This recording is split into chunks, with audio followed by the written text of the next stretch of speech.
Okay जी। बिस्मिल्लाहिर्रहमानिर्रहीम। तमाम सुनने वाले, हमारे जितने भी सामीन हैं और जितने भी नाज़रीन हैं जो हमें देख रहे हैं और जो बाद में इसे देखेंगे, आज हमें जॉइन किया है मिस सोनिया नाज़ ने। दास्तान है एक अज़्म व हिम्मत की। इन्होंने अपने जज़्बे से कर दिखाया कि हर चीज़ मुमकिन होती है। हमारी स्टूडेंट है एमओसीसी के प्लेटफ़ॉर्म की, पूरे पंजाब में 67 नंबर पे फ़ॉल करते हैं। आज हमने इनसे रिक्वेस्ट की है, जानने की कोशिश करते हैं सोनिया नाज़ ने कैसे प्रिपरेशन की, इनकी स्कूलिंग कैसे थी, इंटरमीडिएट कैसा रहा, कॉलेज कैसा था, इंग्लिश लिटरेचर के साथ जर्नी कैसे रही, नए आने वाले एस्पिरेंट्स को क्या-क्या करना चाहिए, क्या नहीं करना चाहिए और एमओसीसी के प्लेटफ़ॉर्म ने इनको कहाँ तक हेल्प आउट किया और बहुत से क्वेश्चंस जो हैं वो हम इनसे जानने की कोशिश करेंगे। Miss Sonia Naaz, many congratulations, अस्सलाम वालेकुम and welcome to the session. Walaikum salam, sir. Thank you so much for giving me the honor to be in this thank you so honorable much. platform for me. Sir ये yes sir. Thank बात you ये सो है कि much. ये जो platform please, ये please. ये जो प्लेटफॉर्म था सर, ये मेरे लिए एक कह लें कि ये एक एक बहुत रिमार्केबल था, क्योंकि मैं जब जितने भी मेरा पिछला करियर था पढ़ने के वाले से, मैट्रिक, इंटरमीडिएट की बात करें या फिर मास्टर की बात करती हूँ मैं, तो सर मेरा सारा के सारा एक्सपीरियंस मैं टाट स्कूल से पढ़ी हूँ, फिर गवर्नमेंट स्कूल में आगे हाई मैट्रिक तक मैंने उधर से पढ़ा और बस ऐसे ही अल्लाह के करम से मैं गुज़रती गई हूँ और कुछ ख़ास नहीं था। कोई पोज़ीशन वग़ैरह नहीं थी। इंटरमीडिएट में कहीं एक सर मिले हैं मुझे, वो उन्होंने अच्छा गाइड किया और फर्स्ट पोज़ीशन ले ली मैंने अपनी क्लास में, वो जो लिमिटेड क्लासरूम था हमारे गाँव का। और फिर मेरा बीए में गुजरांवाला में डिस्ट्रिक्ट में मेरी फर्स्ट पोज़ीशन रही सर। उसके बाद जब माशाल्लाह। मैं मास्टर करने लगी तो सर मेरा इधर गाँव में कोई टीचर ही नहीं था इंग्लिश का। ख़ैर मेरा शौक था तो मैंने शुरू कर लिया और मैंने बाय चांस ये किताबें खरीदी और एक कोई थोड़ी-सी गाइडेंस किसी से मिल गई, मैंने खुद से ही शुरू कर दी प्रिपरेशन। कोई 2-3 महीने के लिए मुझे एक गाइड मिल भी गई, ट्यूटर मिल गया मुझे। ठीक है। तो सर अल्लाह के करम से फिर वो मुझे अच्छा रहा एक्सपीरियंस। क्लास में अकेली हुआ करती थी, लेकिन हिम्मत नहीं हारी मैंने। मेरा कोई मेरे साथ कोई ऐसा नहीं था स्टूडेंट जिसके साथ मैं अपनी कैपेबिलिटीज़ को कंपेयर कर सकती। बहरहाल पास कर गई मैं फर्स्ट अटेम्प्ट में। फिर सर उसके बाद मेरा 16 पे मैं 5 साल मैंने जॉब की है और फिर शौक ये माशाल्लाह। पैदा हुआ कि 17 के लिए कोशिश की जाए। पहले मैंने की थी अटेम्प्ट 17 2017 में अटेम्प्ट की मैंने पहली। ये पीपीएससी के ठीक लिए, वो है। बस देखने के लिए कि पीपीएससी है क्या? क्योंकि मैंने कभी सुना ही नहीं था कि पीपीएससी पास भी हो जाता है। हमारे इर्द-गिर्द जितने भी लोग हैं गाँव के, ये असल में बात ये है कि गाँव की पहली लड़की हूँ मैं जो पीपीएससी के थ्रू सिलेक्ट हुई हूँ और इस वजह से गाँव का ये भी ऑनर की बात थी और सारे बड़ा खुश थे मेरे इधर लोग।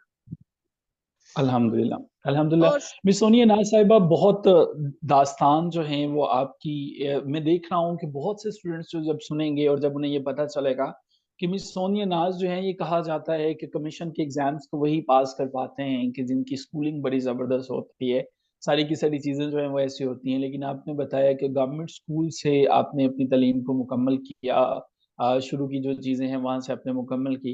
लेकिन एक दास्तान जो है वो इस तरह से आगे चलती रही कि लगन और हिम्मत के साथ आगे बढ़ते रहे और आज अल्हम्दुलिल्लाह इस मुकाम पे हैं कि सोनिया नाज़ नहीं रही बल्कि प्रोफ़ेसर सोनिया नाज़ हो गए हैं। तो ये जी। सारी की सारी जो दास्तान है इसके पीछे हम बहुत सी चीज़ें और भी जानेंगे। लेकिन मैं ये जानना चाहूँगा कि ये जो स्टूडेंट्स जो एस्पिरेंट्स हैं, मार्केट में जी। जैसे ही इश्तहार आता है कमीशन का तो एक किताब भी खरीदते हैं, तैयारी करना शुरू कर देते हैं। बाद में जाके पीपीएससी दे आते हैं और उसके बाद फ़ील करते हैं कि हमारा नहीं हुआ। क्या एक कोई भी किताब मार्केट से खरीद ली जाए, उससे एमसीक्यूज़ को रट्टा लगा लिया जाए, पीपीएससी पास हो जाता है, ये इंटरव्यू हो जाता है? नहीं, नहीं सर, डेफ़िनेटली ऐसा कोई सीन नहीं। पीपीएससी को सुना था कि ये ऐसा ही होता है और देखा भी तो ऐसा ही था। मैं बता रही हूँ कि मैं 2017 में मैंने अटेम्प्ट ली इसकी और मैंने एज़ अ जोक इसको फ़न के तौर पर देखा ही बस कि ये क्या है। मैंने क्लियर हुँ, कर हुँ। लिया था अपना वो जो रिटन था, लेकिन इंटरव्यू में जब मैं बैठी उधर कमरे में जब एंटर हुई हूँ, तो उधर सीन ही डिफरेंट था। फिर इतना डिसहार्ट हुई कि ये क्या चीज़ है, इसके लिए तो टोटल डिफरेंट प्रिपरेशन होनी चाहिए। फिर ख़ैर पता चल गया था, जैसे कहते हैं कि एनर्जीज़ कंटेजियस होती है, वो देख के कुछ दोस्त ऐसे आए लाइफ़ में कि सर वो उनको देख-देख फिर रास्ता थोड़ा-सा नज़र आया कि किस तरफ जाना है और फिर उस तरफ अल्लाह ने थोड़ी रहनुमाई की, साथ दुआएँ भी थी। फिर एक अचानक एक दिन क्या हुआ कि ये जो अभी अभी हमने अप्लाई किया हुआ था इसमें, फिर मज़ाकन-मज़ाकन कर हुँ, दिया कि होना तो है, कोई नहीं चलो ख़ैर करते हैं, फिर हिम्मत थी हुँ, थोड़ी-सी पीछे छुपी हुई। हुँ, तो सर फिर क्लियर हो गया फिर टेस्ट, लेकिन इंटरव्यू था कि तब उसका फिर डर था, एक खौफ था दिल में कि पहले की तरह होना है इसने भी। लेकिन हुँ, 1-2 दोस्त ने कहा कि हो जाता है क्लियर। जब ये सुना और फिर ये अचानक से कहीं से मुझे पता चला कि एमओसीसी एक प्लेटफ़ॉर्म है और ये तैयारी करवाता है। सर मेरे पास तो कोई ऐसा सोर्स ही नहीं था कि मैं कहीं जाके हेल्प लेती, या मुझे पता ही नहीं था कि कोई तैयारी करवाता भी होता है इसकी। हुँ, जो ही हुँ, ये जॉइन हुँ। किया तो फिर मुझे लगा कि मेरा बर्डन कम हो गया और जैसे मेरे सर से किसी ने बर्डन उतार दिया है। ये एमओसीसी हुँ, का शुक्रिया इस हवाले से कि ये कोई ऐसा आम प्लेटफ़ॉर्म नहीं है। वाक़ई में मैं लोगों को जो एस्पिरेंट्स हैं उनको मिसगाइड नहीं करूँगी, ना ही एक्ज़ैजरेट करूँगी। मैं हुँ, कैटेगोरिकली ये लिटरली बताना चाहूँगी कि जब हम किसी ऐसे वो मैग्नेटिक क्वालिटीज़ हैं इसमें, जब हम वही मक़नातिसियत अपने अंदर हम खींच लेते हैं, जब हम किसी ऐसे लर्न्ड पर्सन के पास बैठते हैं। तो ये था, या वो एक बहुत बड़ा जो अनलिमिटेड क्लासरूम था आपका, जिसने हमें वो वाइब्रेशंस दे दी कि हम भी उस लेवल पे आ गए, जो चाहिए था, जो कि रिक्वायर था, जो कि पहले नहीं अचीव हो सका। चाहे हम 1-2 स्टेप्स ही नीचे अल्हम्दुलिल्लाह। रहते थे, लेकिन वो 1-2 स्टेप्स हुँ, आपकी इस प्लेटफ़ॉर्म ने हेल्प की हमें उसमें क्लिम्ब करने में, उस माउंटेन की टॉप पे जो कि रिक्वायरमेंट थी। और ये अल्लाह का शुक्र है ग्रेट। कि आप जैसे लोग हैं जो काम कर रहे हैं, पैसों की कोई बात नहीं होती मेरे हिसाब से। जब मैंने पहली दफ़ा आपसे पता है बात की उस दिन कॉल पे के जॉइन किया जाए आपको कि नहीं किया जाए, क्या है आप में खूबी और क्या खामी। तो तब हर बंदा यही कन्फ्यूज़ होता है कि सिर्फ़ 2 महीने हैं या 1 माह है तो हम क्या इसको वेस्ट करें या क्या करें? वो टाइम का असल में सबसे बड़ा इश्यू था कि हम कोई वाइज़ हुँ, डिसीज़न ले सकें। लेकिन बहुत अल्हम्दुलिल्लाह लिमिटेड सा डिसीज़न बहुत अच्छा था। टाइम होता है। जी सर, बहुत लिमिटेड ऐसा सा ही टाइम था। होता है और आई स्टिल रिमेंबर कि जब आपने इंस्टीट्यूट को ज्वाइन किया और एक ही चीज़ पूछी गई जिसका ये क्वेश्चन का आंसर उस दिन इत्तफ़ाक़न कह लीजिए कि मेरे से बात हुई और मुझे याद है मैंने कहा कि आपको ज्वाइन करने का ये फ़ायदा होगा कि आपको दोबारा पीपीएससी इस जॉब के लिए नहीं देना पड़ेगा और अल्हम्दुलिल्लाह हुँ, ऐसा ही हुआ और अल्लाह ताला की ज़ात ने करम किया। इन तमाम चीज़ों के साथ-साथ मैं ये भी जानना चाहूँगा कि और हमारे जो सुनने वाले हैं, देखने वाले हैं, स्टूडेंट्स वो भी जानना चाहेंगे कि जब आपने अपने इंटरव्यू में अपीयर हुए, इंटरव्यू के लिए क्या कहाँ तक सिलेबस कवर होना चाहिए? पीपीएससी के लिए क्या तमाम बुक्स को देखना चाहिए? एक यूनिवर्सिटी का सिलेबस देखना चाहिए? और ख़ुसूसन आपका मॉक इंटरव्यूज़ का सेशन कैसा रहा? क्या उसमें टफ़ टाइम मिला, वो मुश्किल था कि पीपीएससी का एक्चुअल इंटरव्यू मुश्किल था? इस हवाले से ज़रा हमारे सुनने और देखने वालों को बताइएगा। हाँ जी सर, वो जो मॉक इंटरव्यूज़ या जो हमने क्लासेज़ आपके प्लेटफ़ॉर्म पे ली हैं, वो काफ़ी ज़्यादा हाईली थी उस अपने नॉलेज के हवाले से। मैं ये मुझे इतना फ़ील होता था कि जो आप क्वेश्चंस करते थे, उन क्वेश्चंस के थ्रू ही हमें आंसर कर रहे होते थे। बहुत कन्फ्यूज़ हो जाती थी कि कैसे ये मतलब मेरा नॉलेज उतना नहीं था। बहरहाल बाकी चीज़ों को, बाकी लोगों को वहाँ पर देख के उनके व्यूज़ उनके उनके इंटरव्यूज़ को देख-देख के, सुन-सुन के इस लेवल पे हम सिर्फ़ लिमिटेड चंद दिनों में ही हम वहाँ पर हमारा कॉन्फिडेंस डेवलप हो चुका था कि लगता था कि अब हम वहाँ जाने के काबिल हैं, वहाँ बैठकर कॉन्फिडेंस के साथ बात करने के काबिल हैं। और मेरे ख़्याल में ये जो मैंने फ़ील किया है, ये जो जीत है, ये जो रेस है, ये बिलीव की और अनबिलीव के तक की ही सफ़र की ही है और कन्फ्यूज़न से कॉन्फिडेंस के सफ़र तक की ही है। और ये जो कॉन्फिडेंस है, ये डेफ़िनेटली सर सभी एस्पिरेंट्स को बताना चाहूँगी कि हम खुद से कॉन्फिडेंस गेन नहीं कर पाते जब तक हम किसी के सामने नहीं बोलते, किसी के साथ बातचीत अपने व्यूज़ को शेयर नहीं करते, तब तक हमारे अंदर वो एक लैक रहती है कि हम जब जितनी मर्ज़ी हम सालों मेहनत कर लें, वो हुँ, हम हुँ। जब किसी एनवायरनमेंट में डाल अपने आप को नहीं स्टेप इन करते, तब तक हम कन्फ्यूज़ ही रहते हैं। तो सर इस हवाले से ये प्लेटफ़ॉर्म बहुत अच्छा काम कर रहा है, इट्स डूइंग वेरी वेल। मैं एप्रिशिएट करती हूँ बहुत ज़्यादा कि आज अगर मैं इस काबिल हूँ कि मुझे कोई इनाम दिया गया है लेक्चरशिप का, तो ये सर बहुत बड़ा पार्ट आपका है। अगरचे इंसान की अपनी मेहनत भी होती है, लेकिन वो मेहनत पहले भी तो थी, लेकिन उसको फिनिशिंग टच आपके प्लेटफ़ॉर्म ने दिया है sir. Thank you so much miss Sonia Naz, आपने बहुत अच्छे से तमाम चीज़ों को गाइड किया। Miss Sonia Naz, mock sessions में आपका स्कोर क्या रहा और फाइनल में क्या रहा? ज़रा एस्पिरेंट्स को ये भी बताइएगा कि जो मॉक अटेंड कर लेते हैं, ये जो मॉक में उन्हें नंबर मिलते हैं, वो एक्चुअल इंटरव्यू के कितने करीब होते हैं, कितने पास होते हैं? और क्या जिनको मॉक में बताया जाए कि मज़ीद मेहनत करें, ये जो मॉक के इंटरव्यूज़ हमारे एमओसीसी के होते हैं, ये हुँ। हेल्प आउट करते हैं फाइनल इंटरव्यू में या उसके मेरिट में आपको आगे लेके जाने में?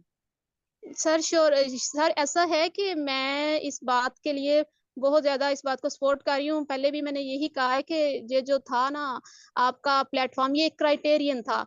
ये एक एक कह लें कि ये जिसका होराइज़न इतना ब्रॉड था कि हमें पता चलता था कि हम कहाँ पे फ़ॉल करते हैं। हम how much we are accomplished sir ये चीज़ जो है ना, इस चीज़ ने ही कॉन्फिडेंस डेवलप किया और जब मेरा एक ही मॉक इंटरव्यू आपके साथ दूसरा नहीं हो सका, शायद मैं इतनी डिसहार्ट हो चुकी थी। आप जब आपने मुझे 60 मार्क्स दिए तो वो ज़ाहिर है दूसरे कॉम्पिटिटर्स के साथ जब मैं कंपेयर करती थी खुद को तो मुझे लगता था कि I am very low in position. लेकिन फिर भी फ़ील होता था कि जब आप ये कहते थे कि हम हमेशा कम मार्क्स देते हैं आप उनके कमीशन के मुकाबले में, तो फिर फ़ील होता हुँ। था कि अगर सर ने 60 कहा है तो उधर ज़ाहिर है ज़्यादा आएँगे। और डेफ़िनिटली सर मैं हैरान हो गई कि ऐसे ही जब रिज़ल्ट डिक्लेयर हुआ है तो मेरे वहाँ पर 80 मार्क्स थे और आपके साथ जो 60 थे जिसने अल्हम्दुलिल्लाह, मुझे फ़ील कराया कि आई एम लो। अल्हम्दुलिल्लाह। लेकिन अल्हम्दुलिल्लाह, लेकिन सर वो लो नहीं, वो इसलिए कि ज़्यादा इम्प्रूव कर सकें एस्पिरेंट्स जो हैं और मिस सोनिया नाज़ जो हैं, आपके अंदर इम्प्रूवमेंट के चांसेस थे और हम बस कोशिश कर रहे थे और वही इम्प्रूवमेंट थे, आपने रियलाइज़ किया, इम्प्रूवमेंट को लेके आए और अल्हम्दुलिल्लाह आज हम सबके लिए ये खुशी का जो है वो दिन हुआ कि हमें एक ऑनर मिला कि हम आपको बुला सकें, हम आपसे जो है वो चंद एक बातें डिस्कस कर सकें, कुछ चीज़ें पूछ सकें और सारी की सारी चीज़ें जो हैं वो आज हम डिस्कस करें। इसके पीछे बड़ी वजह जो है वो हमारे मॉक सेशंस के अंदर पूछे जाने वाले क्वेश्चंस होते हैं और ताकि वो आपको टफ टाइम दें और आप इस काबिल हो सकें कि कल को जो है वो आप इस सक्सेस को क्लेम कर सकें। मिस सोनिया नाज़ साहिबा, आपने जी, हमें बहुत कीमती वक़्त दिया। 2-3 आखिरी मिनट हम आपके लेंगे और फिर हम इस सेशन को ख़त्म करेंगे। सर नए जॉइन करने वाले एस्पिरेंट्स को क्या पैगाम देना चाहेंगे? वो अपने किस तरह से प्रिपरेशन करें? क्या वो जो है वो सिर्फ़ कोई एक किताब लेके उसको बैठ जाएँ या उन्हें मल्टीपल यूनिवर्सिटीज़ के सिलेबस को कवर करना चाहिए या कोई और पैगाम देना चाहें और ख़ुसूसन एमओसीसी का ऑफ़िशियल फ़ेसबुक पेज जिस पे डेली जो है वो 10 से 15 एमसीक्यूज़ अपडेट होते हैं, उन्हें रोज़ाना उन्हें अटेम्प्ट करना चाहिए या कोई और मैसेज आप देना चाहें कि उन्हें जी एमओसीसी को जॉइन करना चाहिए रिटर्न के हवाले से? कुछ भी कहना चाहें तो सर प्लीज़ कहिएगा। जी सर, जी सर। एमओसीसी के हवाले से मैं ये बात कहना चाहूँगी एस्पिरेंट्स को कि बेझिझक इस प्लेटफ़ॉर्म को आप पहले ही जॉइन कर लें, बजाए इसके कि ऐड आए और तब आप शुरू करें।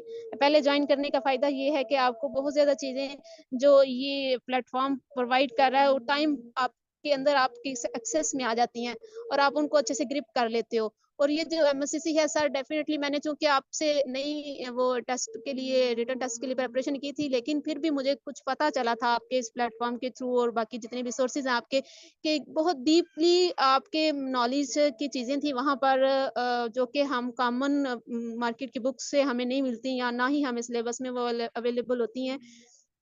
और जहाँ तक बात है सर वो सिलेबस को गो थ्रू करने की तो किसी एक यूनिवर्सिटी से या हम जो सिर्फ़ एक लिमिटेड सिलेबस पढ़ते हैं अपने मास्टर में उससे काम नहीं चलता। मुझे पता है आज भी मुझे याद है सर मेरी हिस्ट्री बिल्कुल भी उसमें कोई नॉलेज नहीं था, ना मैंने वो पढ़ी हुई थी, हमारे सिलेबस में थी ही नहीं। आपके इस प्लेटफ़ॉर्म को जॉइन करने के बाद आपके वो जो वीडियोज़ थी रिकॉर्डेड हिस्ट्री के हवाले से उसने इतना अच्छा गाइड किया और इतने लिमिटेड टाइम में एक इतनी डीप स्टडी हमें वो निचोड़ मिल गया। हम आसानी के साथ सारी चीज़ों को इतना कॉन्फिडेंस मिल गया कि ये अब किसी चीज़ की कमी नहीं रही। जो थी वो इस प्लेटफ़ॉर्म के थ्रू बहुत शॉर्ट पीरियड ऑफ टाइम में कंप्लीट हो गई। सारे एस्पिरेंट्स को मैं ये ज़रूर बताना चाहूँगी कि सर ये जो प्लेटफ़ॉर्म है ना ये अ, टाइम वेस्ट नहीं करवाएगा। जो सीकर्स हैं उनके लिए ये प्लेटफ़ॉर्म बहुत हेल्पफुल है और उनके लिए ज़ाहिर है कोई भी जो टाइम वेस्ट करने वाले हैं जो सीरियस नहीं वो किसी भी प्लेटफ़ॉर्म पे चले जाएँ या किसी भी क्लासरूम को जॉइन कर लें, वो फिर बंदे का अपना ही उसमें होता है कि हम चीज़ों को सीरियसली लेते ही नहीं। लेकिन जो सीरियस लेने वाले हैं, पहले तो सीरियस होना पड़ता है, ये कोई एक पीपीएससी नहीं है। और बाकी माशाल्लाह अल्हम्दुलिल्लाह इसमें बहुत गाइड मिलती है एक स्टूडेंट को जो फ़ील कर रहा होता है कि हमारे अंदर कुछ ना कुछ कमी है। जी सर।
मिस सोनिया नाज़ साहिबा, मेरी आवाज़ शायद बंद हो गई थी, मुझे गाइड करेंगे कि लास्ट टाइम कहाँ से बंद हुई थी?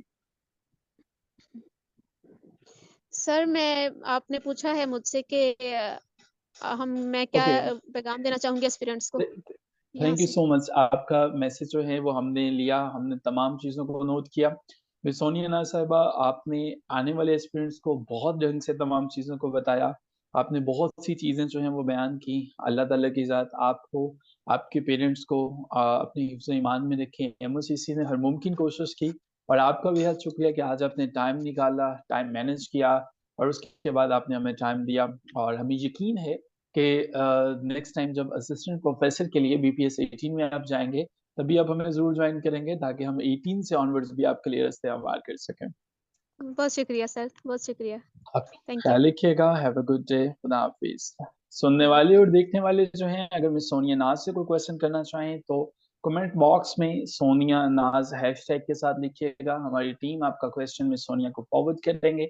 आने वाले जवाब को आपके साथ शेयर किया जाएगा। मुझसे कोई क्वेश्चन करना चाहते हैं, हैशटैग में ये हैशटैग पुट कीजिएगा professor PROF dot Mubashir put कीजिए MUBSHAR।